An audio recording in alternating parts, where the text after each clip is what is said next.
Book 1, Chapter 15 of the Age of Innocence, by Edith Wharton. Newland Archer arrived at the Chiverses on Friday evening, and on Saturday went conscientiously through all the rites appertaining to a week-end at High Bank. In the morning he had a spin in the ice-boat with his hostess and a few of the heartier guests. In the afternoon he went over the farm with Reggie, and listened in the elaborately appointed stables to long and impressive disquisitions on the horse. After tea he talked in a corner of the firelit hall with a young lady who had professed herself broken-hearted when his engagement was announced, but was now eager to tell him of her own matrimonial hopes. And finally, about midnight, he assisted in putting a goldfish in one visitor's bed, dressed up a burglar in the bathroom of a nervous aunt, and saw in the small hours by joining in a pillow-fight that ranged from the nurseries to the basement. But on Sunday after luncheon he borrowed a cutter and drove over to Skuytercliff. People had always been told that the house at Skuytercliff was an Italian villa. Those who had never been to Italy believed it, so did some who had. The house had been built by Mr. van der Luyden in his youth, on his return from the Grand Tour, and in anticipation of his approaching marriage with Miss Louisa Dagonet. It was a large square wooden structure, with tongued and grooved walls painted pale green and white, a Corinthian portico, and fluted pilasters between the windows. From the high ground on which it stood a series of terraces bordered by balustrades and urns descended in the steel engraving style to a small irregular lake with an asphalt edge overhung by rare weeping conifers. To the right and left the famous weedless lawns studded with specimen trees, each of a different variety, rolled away to long ranges of grass crested with elaborate cast-iron ornaments, and below, in a hollow, lay the four-roomed stone house which the first patroon had built on the land granted him in 1612.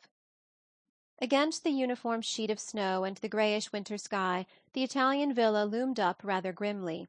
Even in summer it kept its distance, and the boldest coleus bed had never ventured nearer than 30 feet from its awful front. Now, as Archer rang the bell, the long tinkle seemed to echo through a mausoleum, and the surprise of the butler who at length responded to the call was as great as though he had been summoned from his final sleep. Happily Archer was of the family, and therefore, irregular though his arrival was, entitled to be informed that the Countess Olenska was out, having driven to afternoon service with Mrs. van der Luyden exactly 3/4 of an hour earlier. "Mr. Henry London," the butler continued, "is in, sir, but my impression is that he is either finishing his nap or else reading yesterday's Evening Post. I heard him say, sir, on his return from church this morning that he intended to look through the Evening Post after luncheon. If you like, sir, I might go to the library door and listen." But Archer, thanking him, said that he would go and meet the ladies, and the butler, obviously relieved, closed the door on him majestically. A groom took the cutter to the stables, and Archer struck through the park to the high road. The village of Skuytercliff was only 1.5 miles away, but he knew that Mrs. van der Luyden never walked, and that he must keep to the road to meet the carriage.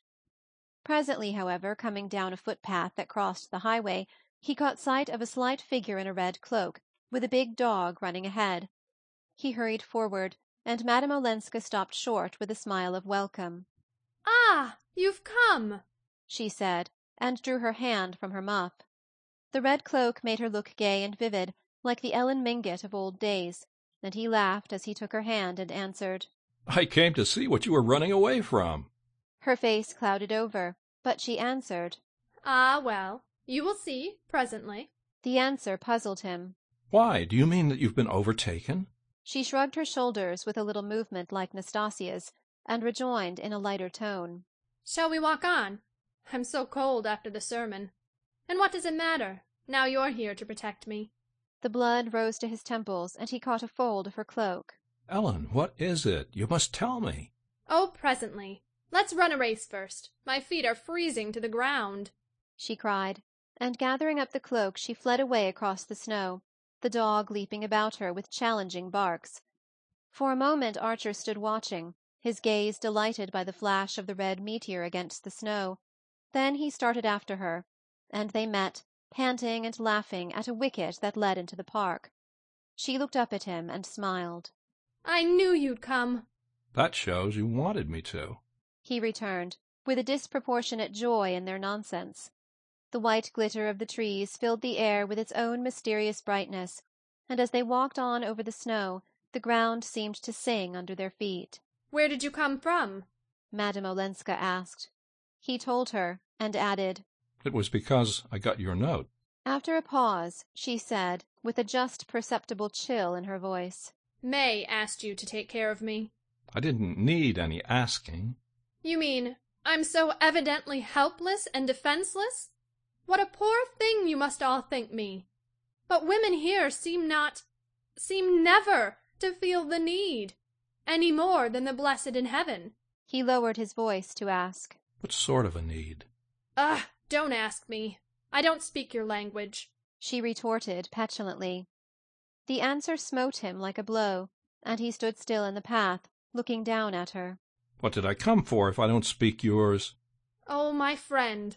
She laid her hand lightly on his arm, and he pleaded earnestly. Ellen, why won't you tell me what's happened? She shrugged again. Does anything ever happen in heaven? He was silent, and they walked on a few yards without exchanging a word. Finally she said, I will tell you.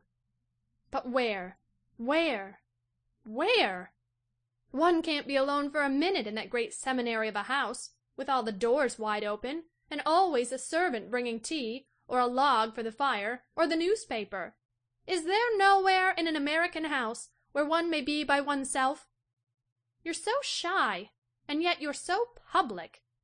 I always feel as if I were in the convent again, or on the stage, before a dreadfully polite audience that never applauds. Ah, you don't like us. Archer exclaimed. They were walking past the house of the old patroon, with its squat walls and small square windows compactly grouped about a central chimney. The shutters stood wide, and through one of the newly washed windows Archer caught the light of a fire.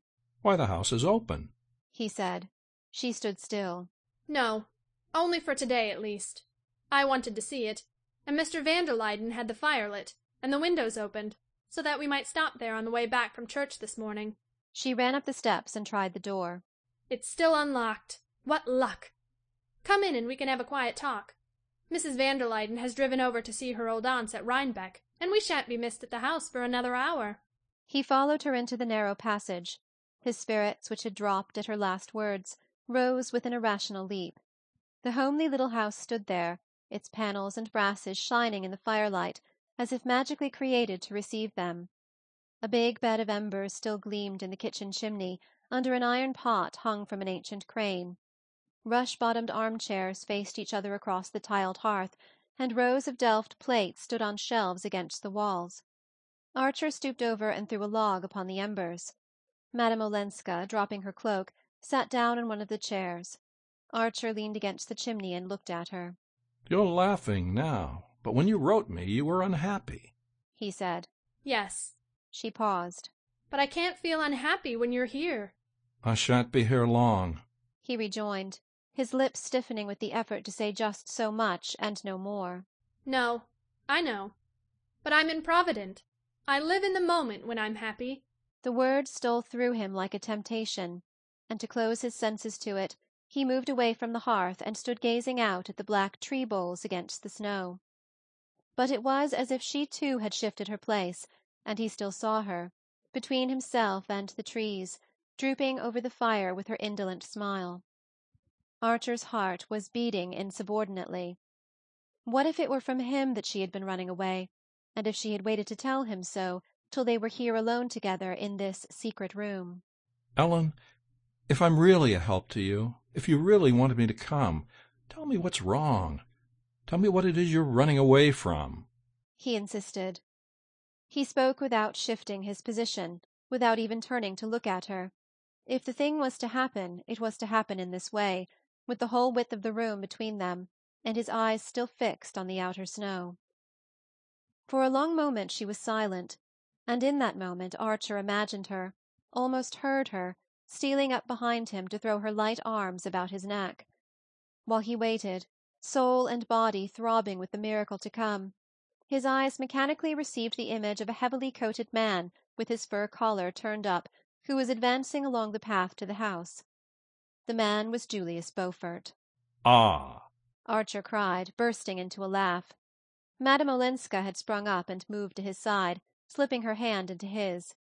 But after a glance through the window, her face paled, and she shrank back. So that was it? Archer said derisively. I didn't know he was here, Madame Olenska murmured. Her hand still clung to Archer's, but he drew away from her, and walking out into the passage, threw open the door of the house. Hello, Beaufort! This way! Madame Olenska was expecting you, he said. During his journey back to New York the next morning, Archer relived with a fatiguing vividness his last moments at Skuytercliff.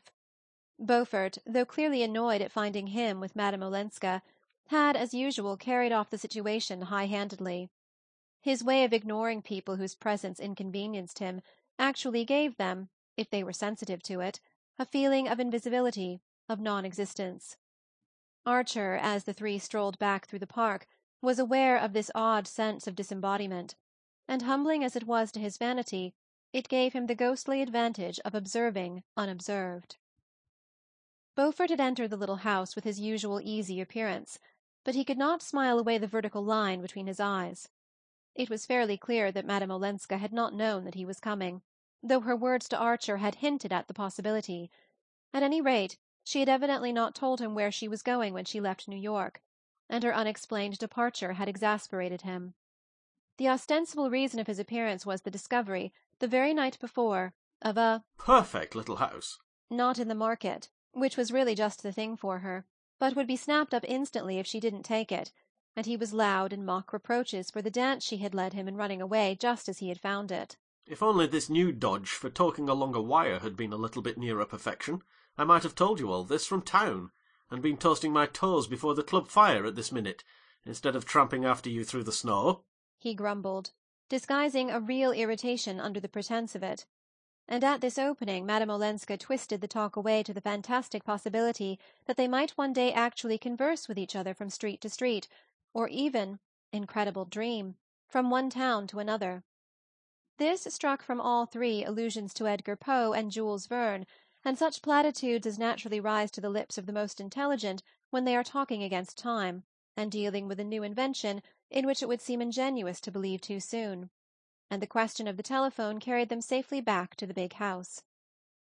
Mr. van der Luyden had not yet returned, and Archer took his leave and walked off to fetch the cutter, while Beaufort followed the Countess Olenska indoors. It was probable that, little as the van der Luydens encouraged unannounced visits, he could count on being asked to dine, and sent back to the station to catch the 9 o'clock train. But more than that he would certainly not get, for it would be inconceivable to his hosts that a gentleman travelling without luggage should wish to spend the night, and distasteful to them to propose it to a person with whom they were on terms of such limited cordiality as Beaufort. Beaufort knew all this, and must have foreseen it, and his taking the long journey for so small a reward gave the measure of his impatience. He was undeniably in pursuit of the Countess Olenska, and Beaufort had only one object in view of his pursuit of pretty women. His dull and childless home had long since palled on him, and in addition to more permanent consolations, he was always in quest of amorous adventures in his own set. This was the man from whom Madame Olenska was avowedly flying. The question was whether she had fled because his importunities displeased her, or because she did not wholly trust herself to resist them. Unless, indeed, all her talk of flight had been a blind, and her departure no more than a manoeuvre. Archer did not really believe this. Little as he had actually seen of Madame Olenska, he was beginning to think that he could read her face, and if not her face, her voice, and both had betrayed annoyance, and even dismay at Beaufort's sudden appearance. But after all, if this were the case, was it not worse than if she had left New York for the express purpose of meeting him? If she had done that, she ceased to be an object of interest. She threw in her lot with the vulgarest of dissemblers. A woman engaged in a love affair with Beaufort classed herself irretrievably. No, it was worse 1,000 times, if, judging Beaufort and probably despising him, she was yet drawn to him by all that gave him an advantage over the other men about her, his habit of 2 continents and 2 societies, his familiar association with artists and actors, and people generally in the world's eye, and his careless contempt for local prejudices. Beaufort was vulgar, he was uneducated, He was purse-proud, but the circumstances of his life, and a certain native shrewdness, made him better worth talking to than many men, morally and socially his betters, whose horizon was bounded by the Battery and the Central Park. How should anyone coming from a wider world not feel the difference, and be attracted by it? Madame Olenska, in a burst of irritation, had said to Archer that he and she did not talk the same language, and the young man knew that in some respects this was true. But Beaufort understood every turn of her dialect, and spoke it fluently. His view of life, his tone, his attitude, were merely a coarser reflection of those revealed in Count Olenski's letter. This might seem to be to his disadvantage with Count Olenski's wife, but Archer was too intelligent to think that a young woman like Ellen Olenska would necessarily recoil from everything that reminded her of her past. She might believe herself wholly in revolt against it, but what had charmed her in it would still charm her, even though it were against her will. Thus, with a painful impartiality, did the young man make out the case for Beaufort, and for Beaufort's victim.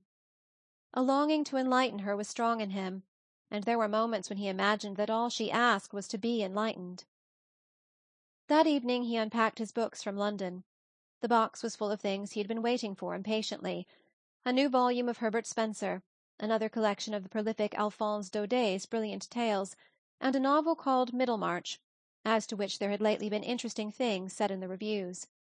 He had declined 3 dinner invitations in favor of this feast, but though he turned the pages with the sensuous joy of the book-lover, he did not know what he was reading, and one book after another dropped from his hand. Suddenly, among them, he lit on a small volume of verse, which he had ordered because the name had attracted him, The House of Life. He took it up, and found himself plunged in an atmosphere unlike any he had ever breathed in books, so warm, so rich, and yet so ineffably tender, that it gave a new and haunting beauty to the most elementary of human passions. All through the night he pursued through those enchanted pages the vision of a woman who had the face of Ellen Olenska, but when he woke the next morning and looked out at the brownstone houses across the street, and thought of his desk in Mr. Letterblair's office, and the family pew in Grace Church, his hour in the park of Skuytercliff became as far outside the pale of probability as the visions of the night. "Mercy, how pale you look, Newland!" Janey commented over the coffee-cups at breakfast, and his mother added, "Newland, dear, I've noticed lately that you've been coughing. I do hope you're not letting yourself be overworked." For it was the conviction of both ladies that under the iron despotism of his senior partners the young man's life was spent in the most exhausting professional labours, and he had never thought it necessary to undeceive them. The next 2 or 3 days dragged by heavily. The taste of the usual was like cinders in his mouth, and there were moments when he felt as if he were being buried alive under his future. He heard nothing of the Countess Olenska, or of the perfect little house, and though he met Beaufort at the club, they merely nodded at each other across the whist tables. It was not till the 4th evening that he found a note awaiting him on his return home. Come late tomorrow. I must explain to you. Ellen. Those were the only words it contained. The young man, who was dining out, thrust the note into his pocket, smiling a little at the Frenchness of the To you. After dinner he went to a play, and it was not until his return home, after midnight, that he drew Madame Olenska's missive out again, and reread it slowly a number of times. There were several ways of answering it, and he gave considerable thought to each one during the watches of an agitated night. That on which, when morning came, he finally decided was to pitch some clothes into a portmanteau and jump on board a boat that was leaving that very afternoon for St. Augustine. End of Book 1, Chapter 15 of The Age of Innocence.